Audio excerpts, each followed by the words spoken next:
دوای دابڕاندنی ناحیەی مەندەلی لە قەزای خانەقین و کردنی بە قەزا، ئەنجومەنی پارێزگای دیالە دەیەوێت ناحیەکانی جەلەولا و قەرەتەپەش لە خانەقین دابڕێت و بیان کاتە قەزا. ئەمەش حزب و لایەنە سیاسیەکانی نیگەران کردووە و هەڕەشەی هەڵوێست وەرگرتن دەکەن.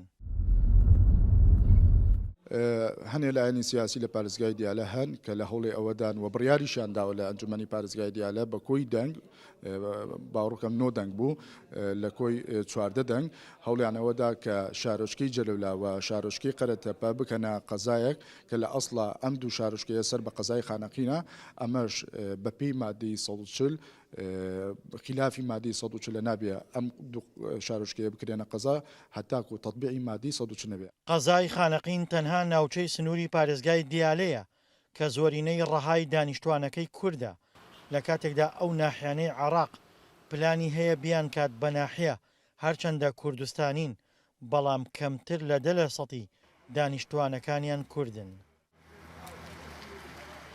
ئێمە نیگەرانیمان بەرامبەر ئەحزابە کوردیەکانە، چونکە ئەوان ئەو ئەحزابێ لە بۆ ملت خۆیان کارەکەن و بۆ ناوچەکان خۆیان کارەکەن و ئێمە دژەوەنی من کە ئەو ناحەیە لە شارۆچکەیە لە بێدە قەزا و بێدە محافەظە، بەڵام لەگەڵ ئەوەینا ئێمەش بووین بە پارێزگایەک ئەوان تابع ئێمە بوونکو و منتەقەکە قانەقین کۆنە و گەورەترین قەزایە لە عێراقا.